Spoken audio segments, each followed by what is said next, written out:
জাহান্নামের একটা খাদ্য আছে, সেই খাদ্যের নাম হলো দরিয়া। যারা জাহান্নামে যাবে তাদের একটা খাদ্য হবে, সেই খাদ্যের নাম কি?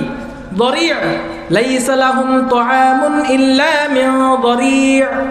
জাহান্নামে যারা যাবে জাহান্নামীদের কোনো খাবার দেওয়া হবে না, ইল্লা মিন দরিয়া, শুধু দরিয়া দেওয়া হবে। আর দরিয়া কাকে বলে? লা ইউসমিনু ওয়া লা ইউগনি মিন জু'। দরিয়া হলো এমন একটা খাদ্য যে খাদ্য খেলে পেট ভরে না। কি ভরে না? যেই খাদ্য খেলে পেট ভরে না, ক্ষুধা নিবারণ হয় না, আবার শরীরের কোনো উপকারও হয় না। আচ্ছা, পৃথিবীর মধ্যে দেখেন তো একটু মিলান, পৃথিবীর মধ্যে মিলান। একটা জিনিস বিষ খাইলেও তো পেট ভরে নাকি? বিষ, সাধারণ বিষ। আপনি 1 লিটার বিষ খাবেন অথবা হাফ কেজি 1 পোয়া বিষ খাবেন, এই 1 পোয়া আপনার পেট ভরবে না? বিষেও পেট ভরে, হয়তো ক্ষতি আছে। আপনি হয়তো অন্য খারাপ জিনিস খাইলেন, পেট ভরবে, হয়তো ক্ষতি আছে, এরকম আছে না? অনেক জিনিস আছে। কিন্তু সিগারেট এবং বিড়ি এমন জিনিস যে এই জিনিস খান পেট ভরে, সামান্য পেট ভরে, ক্ষুধা নিবারণ হয়, কোনো কাজ হয়, বরঞ্চ শরীরের ক্ষতি করে। কি করে?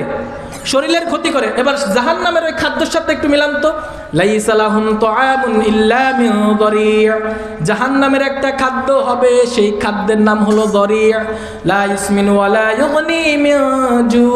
এবং সেই দরিয়া খাদ্যটা এমন হবে যে এটা সামান্য পরিমাণ ক্ষুধা নিবারণ করবে না, এ কাজে আসবে না, সামান্য পরিমাণ শরীরের কাজে আসবে না। তাহলে এই আয়াতের দ্বারা এটা তো বোঝা যায় যে সিগারেট এবং বিড়ি কিসের খাদ্য? কোন জায়গার খাদ্য? কথা বলেন, এই জায়গায় অনেকে খায়। হ্যাঁ, আচ্ছা বলেন তো, সিগারেট খেয়ে কি লাভ? কোনো লাভ আছে? বরঞ্চ ক্ষতি আছে। দেখবেন যারা মদ্যপ, যারা ফেন্সিডিল খায়, যারা ইয়াবা খায়, যারা দেখবেন যে এদের শুরুতেই 98% হলে বিড়িখোর আর সিগারেট খোর, ঠিক না?